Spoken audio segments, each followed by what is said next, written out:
God doesn't waste pain. He'll use your pain to turn it to purpose. He'll use your pain to raise you up. It depends on what you are when circumstances happen. Will you mash up and become potatoes? Will you become hard like a butter egg? Will you become aroma? I'm here to tell you, like you told me, I tell you my name is Martha Buore. I have mother of 9 babies, 2 are alive. 7 of them I lost to very wrong decisions. I lost them to abortion when I was a young girl. How old are you? Who is 16 here? Around 16 years old? 14? Okay. 17? Okay, now I see where you are. The rest are adults, eh? I talk majorly to you because my life went wrong when I was 14. She's talked about family. The time I grew up, talking about sex was a taboo. I don't know if it's still a taboo right now. We never talked about it. I have a daughter who's 21 years old, 28 years old, and she tells me, Mommy, I cannot make some mistakes because you talked to me. I value myself. I never knew anything about sex. I did not even know when I was having my periods, why I was having my periods. It's my father who brought me a pad, and I didn't know what to do with it. Because the house help, actually we had a houseboy, is the one who kept on complaining to my father about my bed sheets. I didn't know what was happening to me. So this is a child who by 16, I'd finished my A-levels. I'm here to talk about life and be real about it. At that time I met a man. He had been seeing me, actually he was a Nigerian, called Uche. And when a young girl, somebody tells you you're pretty, you believe them. I believed him and I realized, okay. And I think I was at the stage, I've always been big, mature. I matured earlier. People used to think I was older than I was. Then a young man also, a Kenyan, also got attention. So I had 2 men who are telling me I'm beautiful. And I'm trying to see between the 2 of them who is better than the other. And at this time, one of them actually approached. My parents knew about the Nigerian. And then there's one man who approaches me and tells me what? My parents, he wants to marry me at 16. My father went to the High Commission, got me a scholarship, and I was sent to India. In a week, I was out of the country. I signed my passport on the air, and I was crying all the way. By the way, I'm 16, I have an engagement ring they didn't know about. Looking back, I see that I was very angry. Who are they to make decisions about my life? I go to India. Actually, my brother who was going to America was redirected and said, accompany this girl to India. Because he was also very angry. Why am I going to India because of you and I was going to America? So I ended up in Kenya, in India. And with money, I lived a life where it was very sheltered. Nothing was talked about. You know, like when we should say it, when you're young, God made us the way we are. When you're a teenager, your body is mature to do things your mind is not ready to do. So when they're doing this, my parents used to protect me. My brothers would beat any boy who would talk to me. And here I am right now abroad. I have money. I have my freedom. And the world is at my doorstep. I think within 2 or 3 months, because when we were going there, the major Africans that were there were Kenyans and Nigerians. So there was all this attention and there were very few girls. So all of a sudden, I was a princess. Attention, no parents, a lot of money, and men after me. Oh, I felt, I didn't know. Satan was setting a platform for me. And some man came, and he convinced me. They're very good at talking to us. And I listened to his story. In Kenya, we say he put me in a box. You see. And we started, nobody told me about, because I stayed with relatives at home, like the African setup, and the older aunties would be with me, and I would see them going out. I'd open the door in the night for them when they've come back from wherever I went to. They would get pregnant, and they'd go off and get married, and that's what I knew about life, you see. So here I am, I'm with a boyfriend. We are looking, the money we have, let us stay together at 16. And it did not take time. We were drinking, we were doing all these things, just having fun, actually. I mean, I don't know, we were not even going to college. And it took some time, I fell sick.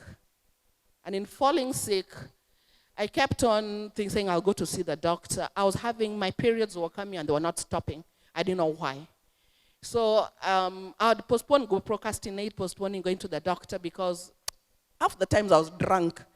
And my boyfriend used to tell me, if they tested you, they'd get more blood in your alcohol than alcohol in your blood. So I'd look for a time when I'm sober. So one time, I think it was so bad, I went to the doctors actually, and he tested me. One thing they found me with the worms, the Ascaris lumbricoides, you should know it. You know that worm? Every child has it. Something that takes 100 shillings to treat. They couldn't treat me with it. Then on top of that, in testing, he found out I was having a spontaneous abortion. And a spontaneous abortion is when you get pregnant and your body rejects the baby and it just comes out, you see. And then I always say, women, we have a very big memory. Men know that. I stored that information somewhere that, something can happen like this and this doctor can help and all. I went back to my life of fun, and it didn't take long. I was pregnant again. I didn't know anything about anything.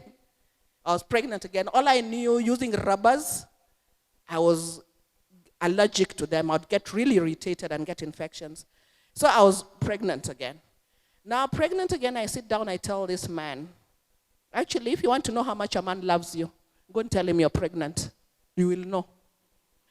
And this man was in total panic. And he tells me, no, this and that, and all the stories they tell you, don't worry, we'll have babies when you're a bit older, we finished and all that, let us do this. Go see that doctor you went to, and I tell him. So, and it's always go see the doctor, you go alone, he doesn't go with you. So I went to see the doctor and he told me, okay, you're pregnant. What do you want to do about it? And I sat down here, I don't know, my parents had sent me and told me, don't come back with a human degree. Come back with a paper. So I'm sitting here thinking what my parents would have swallowed me up alive. That's my thought in my head. This boy is so terrified. So I told him, what I know, I woke up very disoriented. And he told me it's over. And I went back home and nobody talked about it. Continued with life. It did not take time again. Barely months later, less than a year, I was pregnant again. Then I sit down, and what happens is I started having stomach pains. And I went to a doctor. Now he had transferred to another university, and I went to visit him. So I went to a doctor there, and she tested me and checked, and she tells me I'm having an ectopic pregnancy.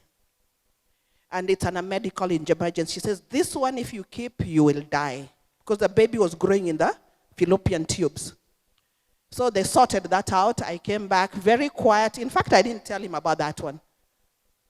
And just started getting very, the fun was out of life all of a sudden. There was no more fun, but he was still in my life. I believed I loved him. And here I am. We came back, and he would come visiting me. And I started asking myself questions. When you're alone, I thank God. God is alive. Even when you're doing sin, God is there with you. I'd really listen, and I would sing these songs Mom would say I would sing in school, the hymn books and all. I'd sing so many Christian. That's what would make me sleep. And I was alone. I was really alone.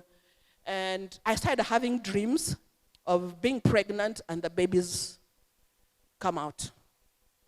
I had to pray like that. And then it came, that is how I came to know I was getting my periods. Whenever I had that dream and I have the babies coming out, my periods would be there 2 days. And I started getting scared. Can I have children? Because I grew up loving children. I was always the girl who was where there were babies, and I would look after the children in the holidays. And I said, okay, in my childish mind, at that time I was about 18, 19, I decided the only way I can find out if I can have babies again, let me get pregnant again. This time. So I get pregnant, and I decided I was having this baby. But I don't know where this man appeared from. And he found me there. I've always been a big girl like this. But he knew, he touched me and he knew there was something not right. He tells me, you're pregnant. And I say, yeah. And he tells me, my dear, let me listen. This one, he panicked totally because I had kept quiet about it. And he really, he talked me into it. In India, you should know that abortion is legal. But don't go to India to get abortions. It's legal till 3 months. And after 3 months, you can only have it done in a teaching hospital. So by this time, I couldn't go to the doctor that I used to go to. He tells me, go to the teaching hospital. To go there, I met the head of the gynecological department, and I told her what happened to me. And she looked at me and she told me, when will you girls realize that abortion is not a family planning method? By the time you are pregnant, you should keep it. You don't buy a car and change your mind about it.